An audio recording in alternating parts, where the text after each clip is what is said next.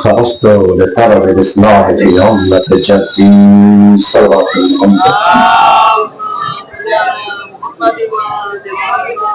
اذان محترم بس 10 سے 15 منٹ کے درمیان مصطفیٰ صلی اللہ علیہ وسلم کے دین کی اصلاح کرنا چاہتے ہیں کہ جو اس میں خرابیاں دوسروں کی جانب سے آئیں، جی جو اس میں خرابیاں غیروں کی جانب سے آئیں، وگرنہ اللہ کے رسول نے تو ایک کامل اور مکمل دین دے کر اس دنیا سے آنکھ بند کی تھی، جی اس دنیا سے کچھ فرمایا تھی. لطلب الاصلاح فی امت جدی، جو خرابیاں آ گئی تھی اس کے لیے امام نے قیام کیا. خرابیاں کیا تھی؟ وہ خرابیاں بھی امام حسین ارشاد فرماتے تھے سب سے پہلی خرابی اس وقت جو فساد تھا جس کے لیے امام حسین نے اپنی آواز اٹھائی.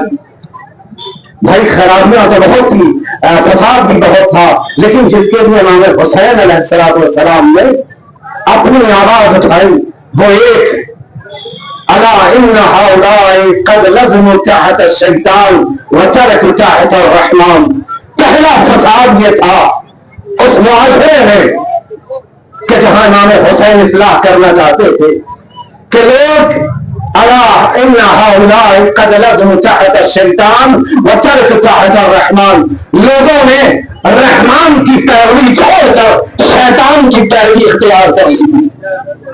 اس لیے امام حسین علیہ السلام نے اپنی آواز اٹھائی، اپنی آواز بلند کی، اور اس کے حوالے سے جو لوگوں نے رحمان کی اطاعت چھوڑ کر شیطان کی اطاعت اختیار کر لی تھی، اس کے لیے قرآن مجید سورہ بقرہ چیپٹر نمبر 2 اور اس کے لیے امام حسین نے کیا خوب جو اقدام کیا ہے کہ قد لزموا طاعت الشیطان وترکوا طاعت الرحمن. ایسے لوگ تھے اس معاشرے میں کہ جنہوں نے فیلیبل ہوتا ہے، معصوم ہوتا ہے، بے گناہ ہوتا ہے تو معاشرے میں ہوتی ہوئی برائی کو دیکھ نہیں پاتا. بہت توجہ دار گرامی، اسی لیے قرآن مجید نے ارشاد فرمایا پروردگار عالم سورہ بقرہ چیپٹر نمبر 2 ورس نمبر 178 سے لے کر 78 سے لے کر 79 تک، اگر میں بھول نہیں رہا ہوں، اگر ہماری محمد صاحب دے رہی ہو، 100 معذرت چاہتا ہوں 168 سے لے کر 169 تک اس کے متعلق اللہ ارشاد فرما رہا ہے یا ایھا الناس کلوا مما فی الارض حلالا طیبا ولا تتبعوا خطوات الشیطان انہ لکم عدو مبین. اے لوگوں دیکھو جو تمہارے اللہ نے تمہیں رزق دیا ہے پاک و پاکیزہ جو رزق دیا ہے اسے کھاؤ. ولا تتبعوا خطوات الشیطان، اور اتنا یاد رہے کہ خطوات شیطان کی پیروی مت کرنا، خطوات شیطان کی پیروی مت کرنا، کیوں نہ کرنا؟ اس لیے انہ لکم عدو مبین، کیونکہ وہ کھلا ہوا تمہارا دشمن ہے. انما یامرکم بالسوء والفحشاء وان تقولوا علی اللہ ما لا تعلمون. اور تمہیں ایسی چیز کی طرف دعوت دے گا شیطان، تمہیں ایسی چیز کی طرف حکم دے گا کہ جس کا تمہیں علم نہیں ہے. وان تقولوا علی اللہ ما لا تعلمون، جو تم ایسی باتیں اللہ کی جانب نسبت دو گے جس کے بارے میں تمہیں علم نہیں ہے. اس کے لیے امام نے قیام کیا، پہلا قیام امام حسین کا یہ پہلا قیام.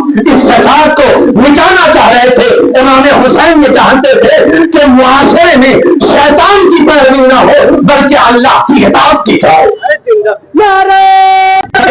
عبادت کرے، بندگی کرے تو صرف اللہ سبحانہ و تعالیٰ کی کرے، شیطان کی پیروی نہ کرے، شیطان کی اطاعت نہ کرے. اس کے لیے امام نے پہلی آواز اٹھائی. اس کے لیے امام نے چونکہ وقت بھی لمیٹڈ ہے، زیادہ لمیٹیشن کے اندر بھی اپنی گفتگو کا اختتام کریں گے. بھائی ہمارے دیش کے راشٹر پتا شری مہاتما گاندھی جی نے پوری توجہ، ہمارے دیش کے راشٹر پتا شری مہاتما گاندھی جی نے ایک جملہ امام حسین علیہ السلام کے حوالے سے کہا جب وہ کرانتکاری کے لیے اقدام کر رہے تھے. پوری توجہ جتنے بھی مومنین حضرات یہاں پر تشریف فرما ہیں یا ہمارے جتنے بھی برادران اور خواہران کی بجائے وہ جس کمیونٹی سے تعلق رکھتی ہیں یا رکھتے ہوں ان سب کی خدمت میں یہ جملہ بطور خاص فادر آف نیشن نے کہا, راشٹرپتا نے کہا کہ امام حسین علیہ السلام کی شخصیت کے مطابق if I had an army like 72 soldiers of Hussein, I would run freedom for India in 24 hours. اگر ہمارے پاس امام حسین جیسے 72 سینک ہوتے, اللہ اکبر, راشٹرپتا کے پوری توجہ, اگر ہمارے پاس امام حسین جیسے 72 سینک ہوتے تو ہم انڈیا کو 24 گھنٹے میں آزادی دلا دیتے. ہم انڈیا کو, بھارت کو, ہندوستان کو 24 گھنٹے میں آزادی دلا دیتے. جملہ آپ کی بارگاہ سماعت میں اگر پسند آ جائے تو دادو دعا سے علم دینا بطور خاص, اگر جملہ پسند آ جائے تو اتحاد علم کی دعا دینا اور جذبہ خطابت کو بڑھا دینا. راشٹرپتا یہ کہہ رہے تھے, فادر آف نیشن یہ کہہ رہا کہ اگر ہمارے پاس امام حسین جیسے 72 سینک, ان کے سینکوں جیسے 72 سینک, 1 لاکھ نہیں, 2 لاکھ نہیں, 3 لاکھ نہیں, 10 لاکھ نہیں, صرف 72 سینک, 72 سپاہی, 72 سولجرز اگر امام حسین علیہ السلام کے جیسے ہمارے پاس ہوتے تو ہم بھارت کو 24 گھنٹے میں آزادی دلا دیتے. 24 گھنٹے میں, جملہ آپ کی بارگاہ سماعت میں 24 گھنٹے میں آزادی دلا دیتے. اس کا مطلب یہ ہوا, راشٹرپتا یہ بتانا چاہ رہے تھے کہ دیکھو دشمن پر جیت حاصل کرنے کے لیے تعداد کو نہیں دیکھا جاتا بلکہ جذبات کو دیکھا جاتا ہے. صلوات پر محمد آل محمد پر.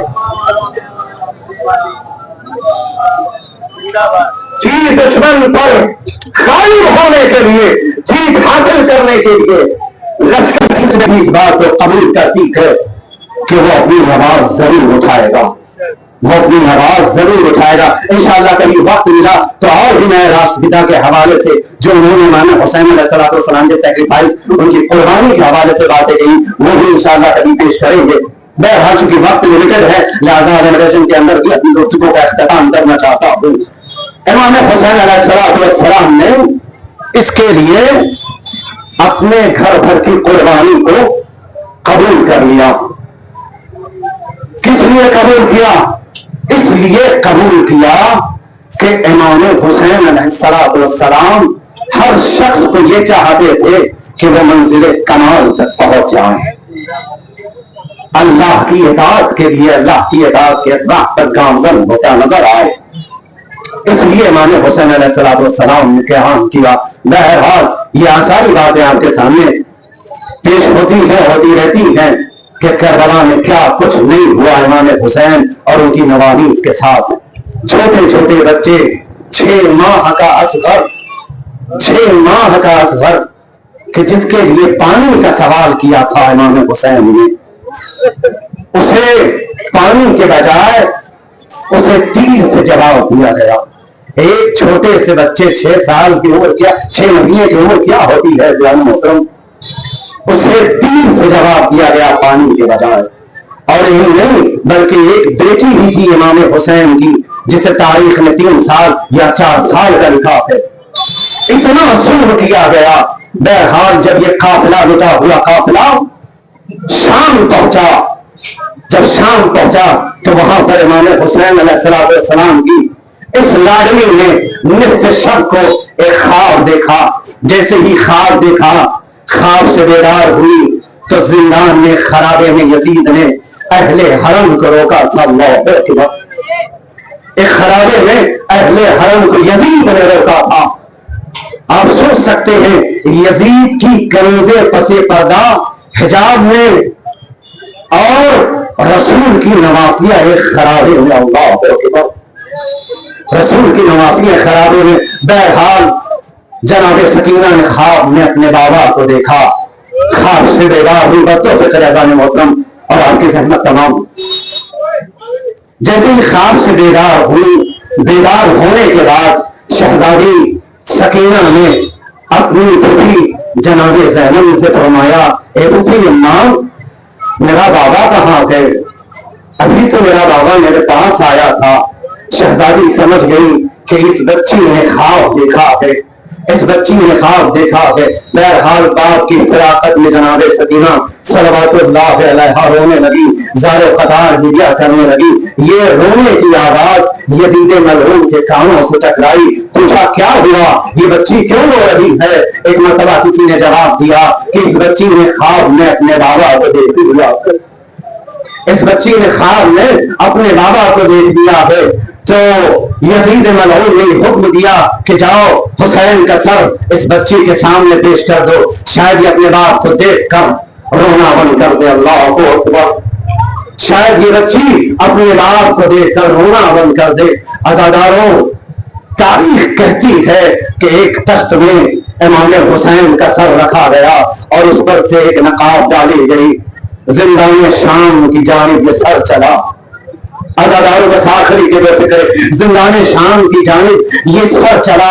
زندان شام کی جانب جیسے ہی یہ سر چلا، جب قریب زندان ہوا، جب سکینہ صلوات اللہ علیہا کی نگاہ اس تخت کی طرف پڑی تو شہزادی نے سمجھا شاید کوئی کھانا لے کر آ رہا ہے، شاید کوئی پانی لے کر آ رہا ہے. ایک مرتبہ آواز دیتی ہے، ایک مرتبہ آواز دیتی ہے، اے مسلمانوں، مجھے کھانا نہیں چاہیے، مجھے پانی نہیں چاہیے، مجھے میرے باپ کا سینہ، مجھے میرے باپ کا سینہ چاہیے. عزاداروں، جیسے کہ یہ فکرہ جناب شہزادی سکینہ کے زبان سے نکلا، بہن مبارک سے نکلا، نقاب کو الٹا.